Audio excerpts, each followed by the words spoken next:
Could a few tiny elderberry cuttings, taken from a half-asleep plant and tucked in a pot of soil a month ago, actually root and grow into brand new plants? And could we pull off the biggest garden planting day of the season? Seedlings, direct sown seeds, and our very first crop of Dent corn for homemade grits, all in one shot? Let's find out. Hi and welcome back to Whitetail Acres Farm. Today is a big day. We have been working all season getting our greenhouses ready and the plants established in there, working on our seedlings and getting our garden area prepped, and today is the day that we put it all together. Today I'm going to walk you through our greenhouses, show you what's thriving and one plant that may be getting a little too comfortable. Then we're going to head out to the outside area of the greenhouse and get some of those seedlings planted. Let's get started. Our first stop is greenhouse number 1, and honestly, every time I walk in here, it just makes me smile.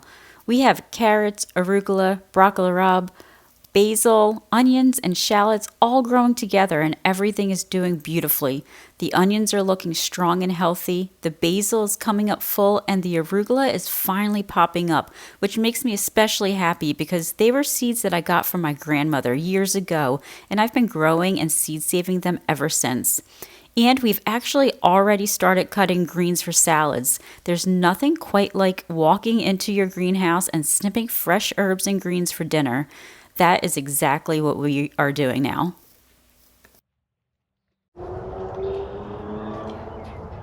Now, I do have to be honest about one situation in here, and that is our marshmallow plant that I decided to plant last year in the greenhouse here. It started out as a small marshmallow root, and it grew bigger and it did really well last year. But this year it's doing even better. In fact, it's doing so well that it is genuinely just outgrowing its space, and it's huge. It's just exploding. I mean, it's beautiful, but it is just getting way too big to be in here. So what I think I'm going to do is I'm going to try to just maintain this the best I can this summer, and then later in the year, probably late fall, early winter, when the plant starts to go dormant, is when I will try to dig out the root and probably plant it somewhere else, maybe in the orchard where it can have its own space and really spread out and go as wild and crazy as it wants. And I think it'll do much better and be much happier there, and then I can use this prime real estate for something else.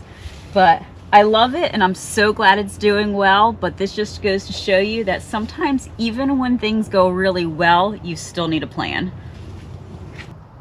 Now in our other greenhouse, I'm really eager to check out two things in here that are doing better than I had expected. And the first is our strawberries. I can't help but get more and more excited about these strawberries. So I planted these in the greenhouse probably over a month ago now, and they just really took off. They have offshoots coming off everywhere and runners, and every time I come out here I end up finding more strawberries to pick. But what's really got me the most excited in here is my elderberry experiment. And I wasn't even going to share this experiment because I was completely expecting it to be a flop. So I had read somewhere that you can actually take clippings from an existing elderberry plant and propagate it, and the prime time to do that is right when the main plant is coming out of dormancy, so very beginning of spring. And so I had just a few moments of extra time on my hands, and I figured run outside real quick, take a few snippings while I still could and while I was still in that window, and then I just grabbed a pot. And this is actually a pot that another plant had been in and didn't make it, and the pot still had some soil in there, and I figured, all right, great. I went ahead and just shoved those clippings in this pot and just kept watering them every time I was in here watering everything else in the greenhouse. and I really honestly didn't think it was going to work. I was so surprised when I came out here and took a look at these today, and they actually have new growth. I am shocked. Every snipping that I put in here has growth. Now let's head outside because the garden area is really starting to take shape too. We have 2 established raised beds out here with Brussels sprouts, broccoli, and German chamomile, and everything in those beds is doing so well. The broccoli looks strong and healthy, and the chamomile is filling in nicely. I love having chamomile in the garden, not only because it's good for tea, but for what it's doing as a companion plant, and it just looks so pretty. In the next few days, we'll be getting some direct sown seeds in the ground too. We'll be putting in melon seeds, cucumbers, and green beans. They're all going in right along our cattle panels, which we've set up specifically for climbing crops. If you've ever used cattle panels as trellises, it's such an efficient use of vertical space, and they hold up beautifully. By midsummer, those panels are going to be completely covered, which is both productive and just really pretty to look at. Alright, now for the part I've been looking forward to and stressing out about a little bit. We have a full flat of seedlings that we started inside on our seed starting station, including hot peppers, sweet peppers, eggplant, cauliflower, broccoli, and Brussels sprouts, and today they're going in the ground. The peppers and eggplant especially need warm, stable soil temperatures to really take off, and the weather is finally looking nice and cooperating. The forecast is showing consistent warmth ahead, and that is going to make a real difference as these plants need to get rooted and established. But before we get anything into the ground, we need to make holes in the weed fabric where each plant's going to go.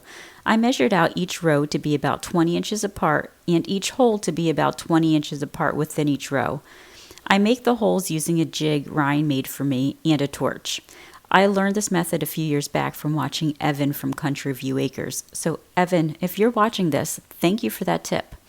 This method is ideal for this type of weed barrier because the weed fabric will fray if you cut it. The torch helps melt away and singe the edges of the area so it's sealed in and will last longer.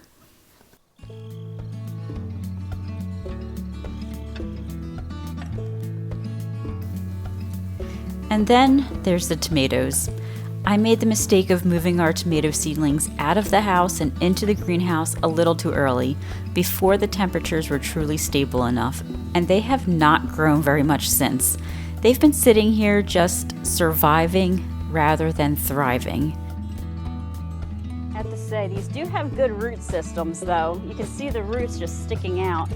So that's also encouraging me a little bit that these may make it. Am I a little bit disappointed? Yes, but these plants are not gone. They're still alive and the weather is stabilizing, and once they are warm and in this soil and have consistent conditions, they have every opportunity to come back strong. Gardening has a way of teaching you patience, whether you signed up for that lesson or not.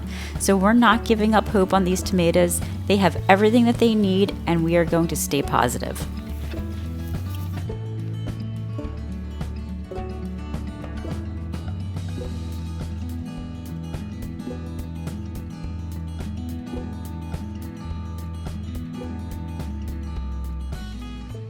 And now on to one of my favorite things that we're doing this year in the garden, and that is planting our very first crop of dent corn. We have 9 rows that are 24 inches or so apart, and then we have about 12 to 13 holes in each row that are just a few inches apart. And we are going to plant some dent corn today. So altogether, I've counted 110 holes. So that's going to be 110 dent corn plants. Now, dent corn is what you want for this particular project. Now, it's not sweet corn and it's not popcorn. It's a field corn, is what they call it, that is specifically grown so that way later in the fall and winter, once you dry those kernels out, you can actually use them to mill your homemade best tasting ever grits.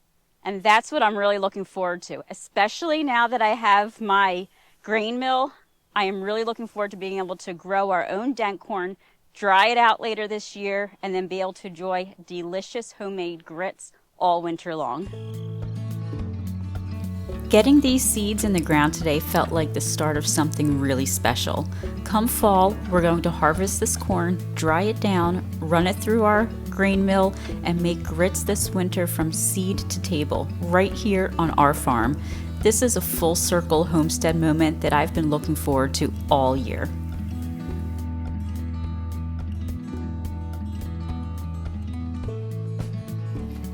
So let's take stock of where we are.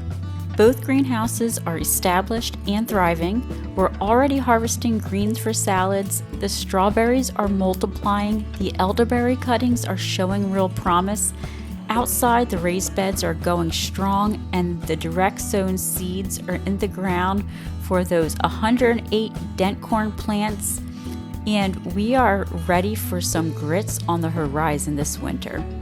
There are always challenges and little lessons along the way.